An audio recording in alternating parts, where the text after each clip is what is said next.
Thank you for joining in the second day of the Bau Topia sessions.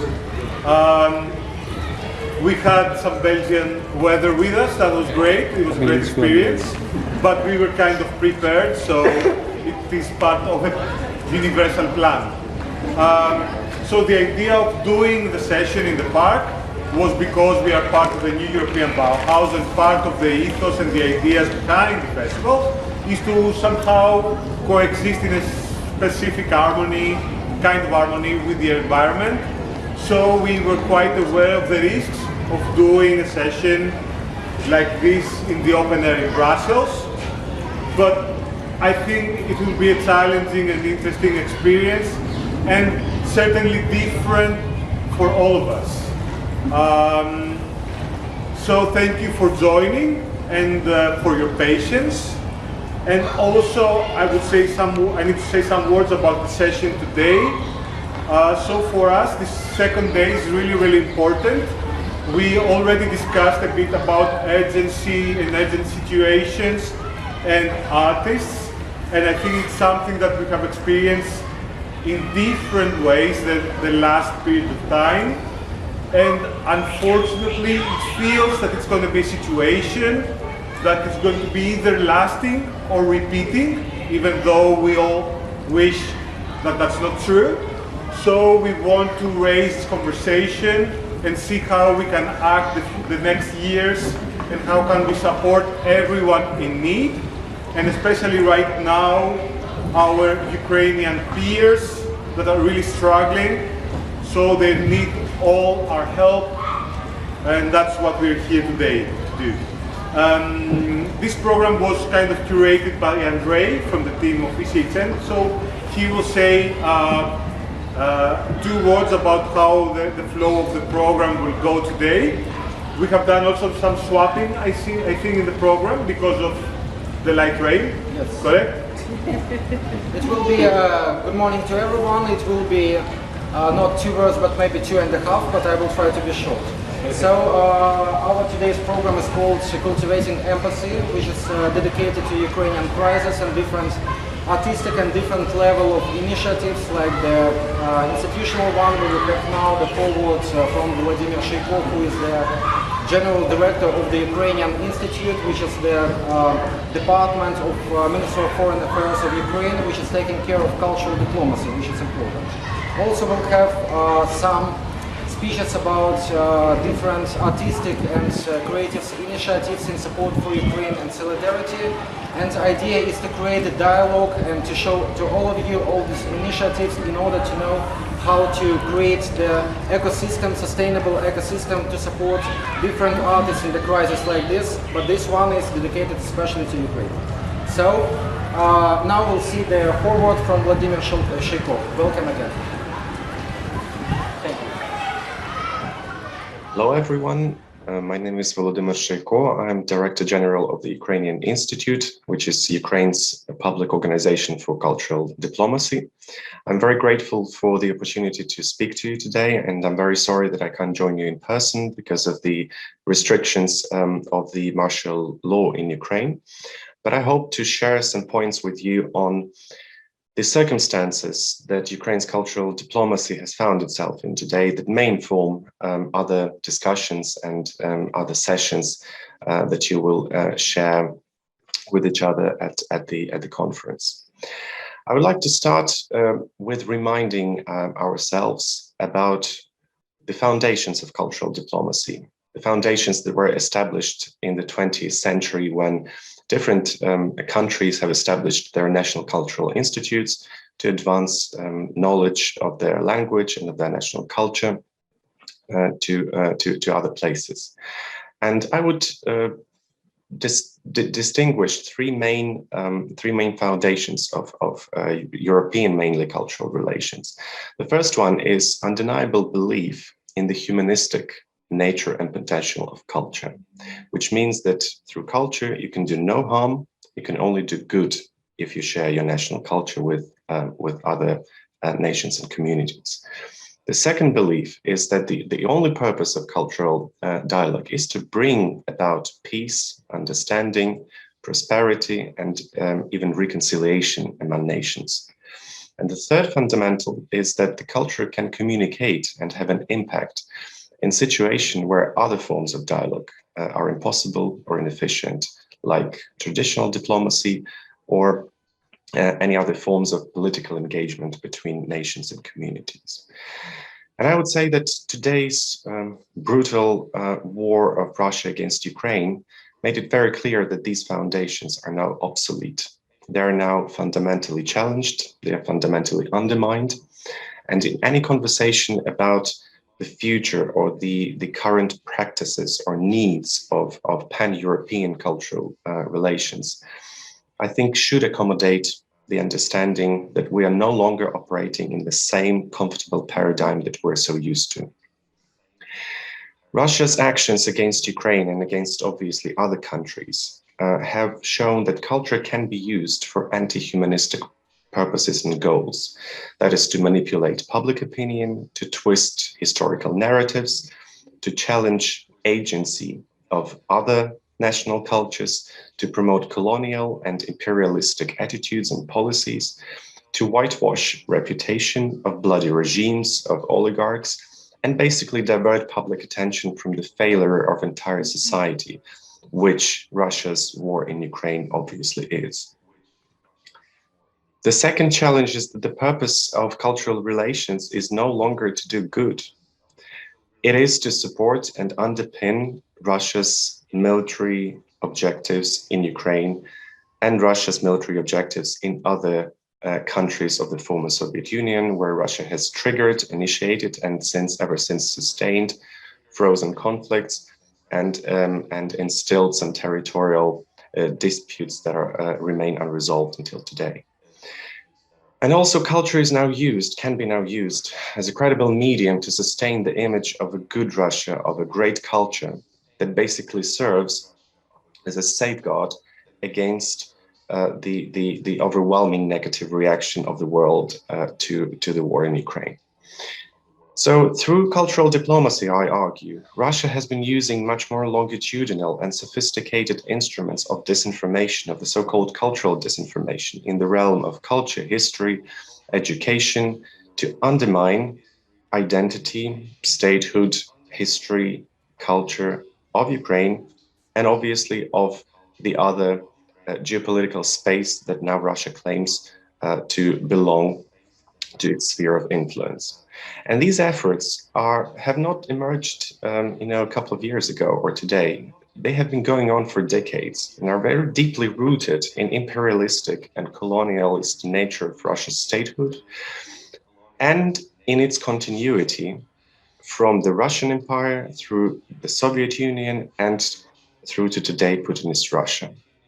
So as I argue that through cultural relations, Russia has instrumentalized this great, fantastic instrument of indeed dialogue and reconciliation and have transformed it into something very different that serves a very dangerous and a very, unfortunately, impactful goal in today's world. I just want to give you a couple of examples about how cultural diplomacy has been misused in this context to undermine Ukraine, for example, in this situation. Russia has been doing this through falsification of history, through ideological manipulation of historic facts, through imposition of Russia-centric paradigm in international humanities. It has been appropriating art and culture makers from neighboring countries and have been labeling them as Russian. It has been promoting this trope of great high Russian culture and thereby has suppressed the so-called lesser culture in the spheres of literature, ballet, or visual art. Russia has been generously supporting Russian studies in international academia. And that's why Russia is uncritically overrepresented in Eastern European, Eurasian, and Slavic studies that, by the way, failed to research and to make sense of what has Russia evolved into today. That's why Russia's actions in Ukraine have come as a surprise to so many people around the world, because the scholarly research of Russia in cultural diplomacy has failed to achieve its objectives for the benefit of the global scientific and scholarly community. And obviously, Russia has been generously funding various institutions and projects, collaborations with major museums, festivals, and venues to, again, uncritically present its culture. And along with this presentation, obviously went, there were strings attached. There was attached very concrete narratives about what Russia is and how it should be perceived in the world. All these efforts basically deny Ukraine and Ukrainian identity the right to exist, because these are seen as a major obstacle to Russia's imperialistic project today. In Ukraine, we have been saying that this war has been going on for 100 days, 8 years, and 3.5 centuries. Because that's how long Ukraine's engagement with the Russian political project has brought about multiple threats and multiple incredible damage to Ukraine's history, to Ukraine's material history, to Ukraine's identity, self-understanding, self-reflection, and ultimately its place in today's world. Since this is the war of extermination, and the ultimate goal of this war that is going on in Ukraine is to destroy, to exterminate Ukrainian nation, Ukrainian people, and completely subdue the whole population of the country and basically put it back into the Russian sphere of influence. In such a situation where the very existence of the Ukrainian state and political nation is in danger, I argue that Ukraine's cultural diplomacy can no longer follow these obsolete beliefs and structures designed for cultural relations in the 20th century. It is, of course, cultural diplomacy. It remains very much an instrument of a dialogue with the democratic world. But with regard to Russia, I argue, it is now a means of deterrence and survival. Ukraine now must build multiple connections with the intellectual circles, with institutions, build people-to-people connections with democratic and open societies all over the world to tell its genuine story, to tell a genuine alternative to all those toxic narratives that I mentioned earlier that have been promoted by Russia with regard to Ukraine for decades. But with regard to Russian influence and Russian disinformation efforts, cultural diplomacy of Ukraine must act as a means of protection, as a means of debunking those stereotypes, the means of fighting with false information, with false narratives, with misinterpretation and misuse of culture for political benefit. And I think it's very much relevant for today's Ukraine because after the 24th of February 2022, after the beginning of the full-scale invasion of Ukraine, we found ourselves in a situation where the whole world recognizes Ukraine, knows where it's located, knows its geography, knows its people, its politicians, its ambitions and aspirations. We are supported, we are known, but we're still not very much understood.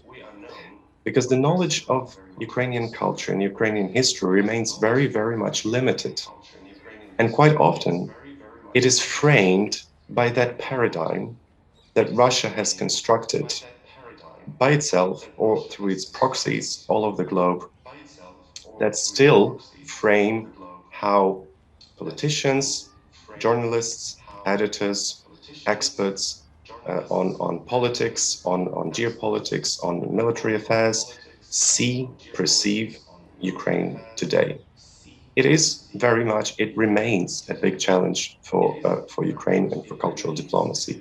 This misunderstanding quite often leads to wrong assumptions, to false preconceptions that ultimately play against Ukraine and undermine its standing in international affairs and, of course, negotiations for arms supplies, for its EU aspirations, EU membership aspirations, and other efforts that the Ukrainian government and Ukrainian civil society have been working on actively for the past 3.5 months, and of course beyond, much more beyond that.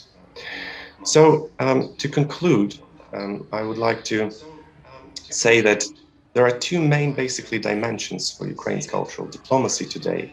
And I think these can be extrapolated to the efforts of so many other institutions and people who now engage with Ukraine internationally, who want to work with Ukraine, who want to understand Ukraine, who want to support Ukraine, who want to build cooperation projects with Ukrainian counterparts and peers. So basically, the whole ecosystem of European cultural relations is indeed now framed into these two dimensions that are the objectives of Ukraine's cultural diplomacy. The first one is to promote cultural achievements of today's Ukraine, of Ukrainian cultural heritage, and basically tell Ukraine's genuine and agent story to other nations and to other communities.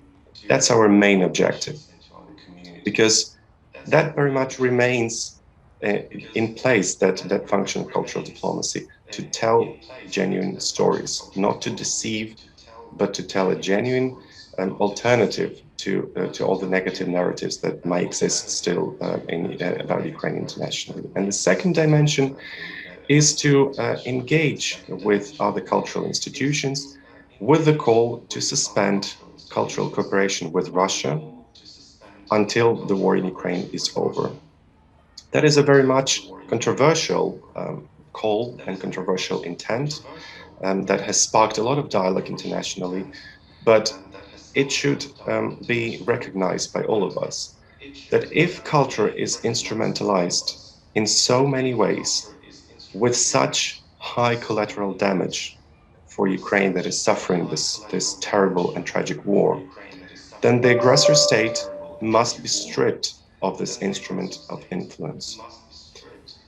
Every representation of Russian culture today in the world is underrepresentation of Ukrainian culture, of Georgian culture, of Lithuanian culture, of other nations that have been historically overshadowed by this Russian colonial and imperialistic project. So this objective, despite being very controversial and for many very irritating, I think should remain on the agenda very much in European cultural relations today. We have a lot to do ahead of us to correct these misdoings that have been caused by Russia's uncritical presentation in the world. And I think it's our collective effort should be directed to share with the world unbiased, diverse, expert knowledge of Ukraine through culture, through cultural interventions, through cultural exchanges, through various instruments of support of Ukraine, by the way, because we will end up in a very long and protracted economic recession in the country.